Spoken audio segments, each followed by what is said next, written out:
This is for Lillian. I'm going to read Grimm's Fairy Tales, 12 Dancing Princesses. The copyright page is missing, but it was probably prior to 1968. It's a book that I had when I was a child, and it's full of lots of Grimm's fairy tale stories. Today is April 2nd, 2012, and my name is Inta Mitterbach. Lillian knows me as Gummy, and I've also included some of my photography, and there are pictures of some of the flowers and plants in my yard. This is the cover of the book. It was one of my favorite books when I was a kid.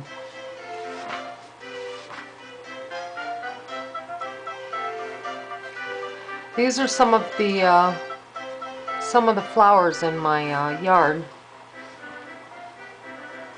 This is inside the cover of the book, and it looks like they got the dragon. It looks like the dragon doesn't look like he's doing so well here.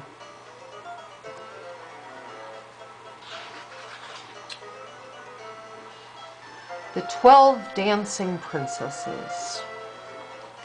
Once upon a time there was a king who had 12 daughters, each more beautiful than the other.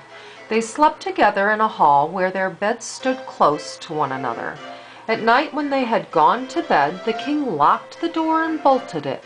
But when he unlocked it in the morning, he noticed that their shoes had been danced to pieces, and nobody could explain how it happened. So the king sent out a proclamation saying that anyone who could discover where the princesses did their night's dancing might choose one of them to be his wife and should reign after his death. But whoever presented himself and failed to make the discovery after 3 days and nights was to forfeit his life. A prince soon appeared and offered to take the risk.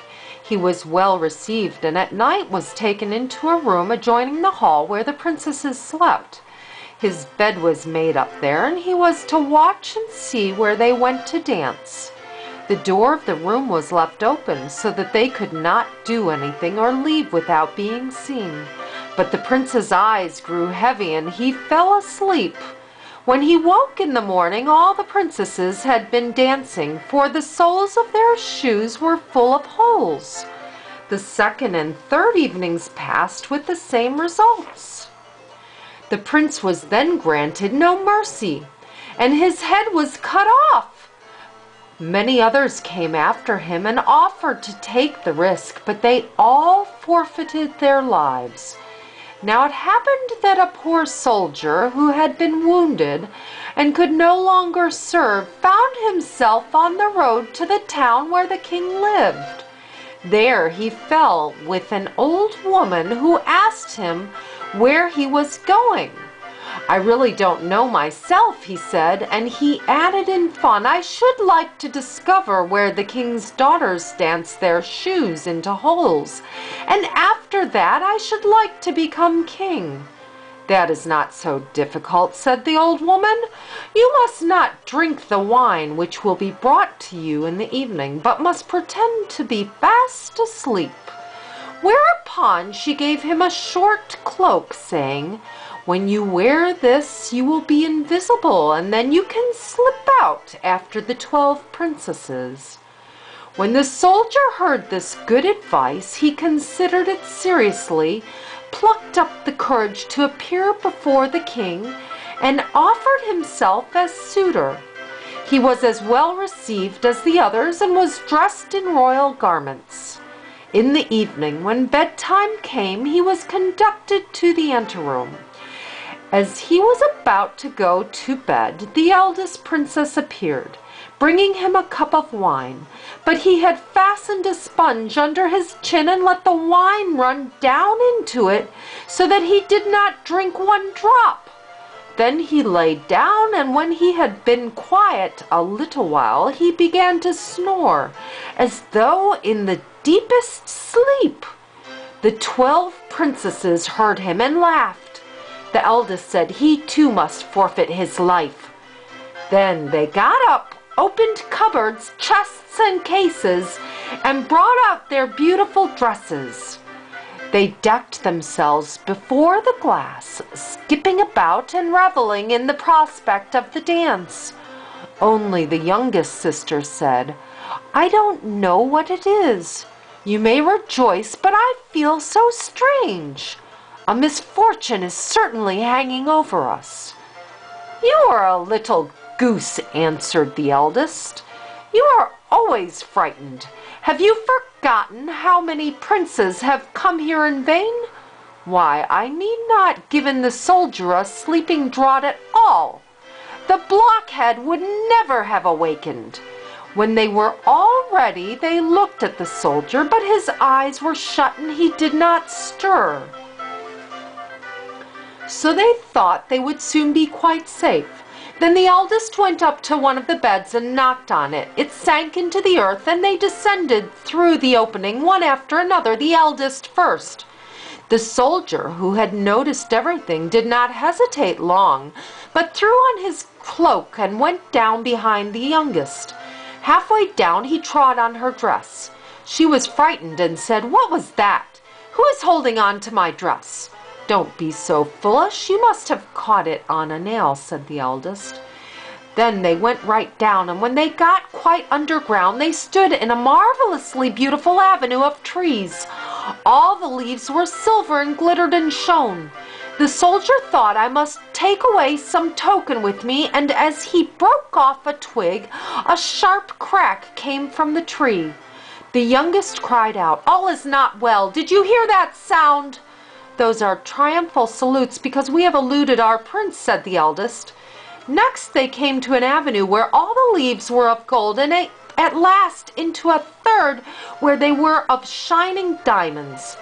From both these the soldier broke off a twig, and then there was a crack each time which made the youngest princess start with terror. But the eldest maintained that the sounds were only triumphal salutes. They were faster and came to a great lake.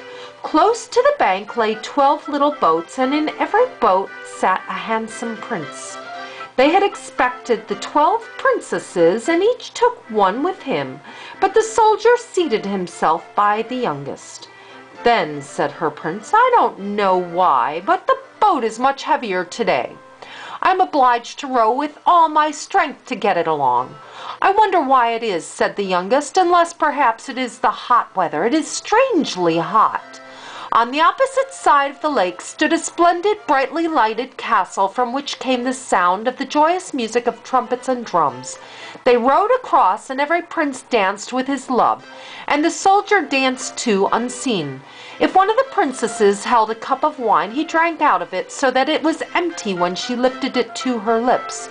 This frightened the youngest one, but the eldest always silenced her. They danced till 3 next morning, when their shoes were danced into holes and they were obliged to stop. The princes took them back across the lake, and this time the soldier took his seat beside the eldest. On the bank they said farewell to their princes and promised to come again the next night. When they got to the steps, the soldier ran on ahead, lay down in bed, and when the 12 came lagging by, slowly and wearily he began to snore again very loud, so that they said, "We are quite safe so far as he is concerned."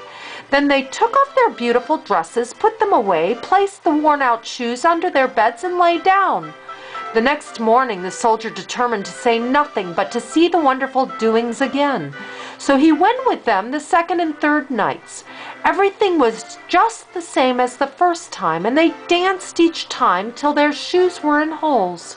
The third time the soldier took away a wine cup as a token. When the appointed hour came for his answer, he took the 3 twigs and the cup with him and went before the king. The 12 princesses stood behind the door, listening to hear what he would say. When the king put the question, "Where did my daughters dance their shoes to pieces in the night?" he answered, "With 12 princes in an underground castle." Then he produced the tokens. The king sent for his daughters and asked them whether the soldier had spoken the truth. As they saw that they were betrayed and would gain nothing by lies, they were obliged to admit all. Thereupon the king asked the soldier which one he would choose as his wife. He answered, "I am no longer young, give me the eldest." So the wedding was celebrated that very day, and the kingdom was promised to him on the king's death. But for every night which the underground princes had spent in dancing with the princesses, a day was added to their time of enchantment.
That's the end.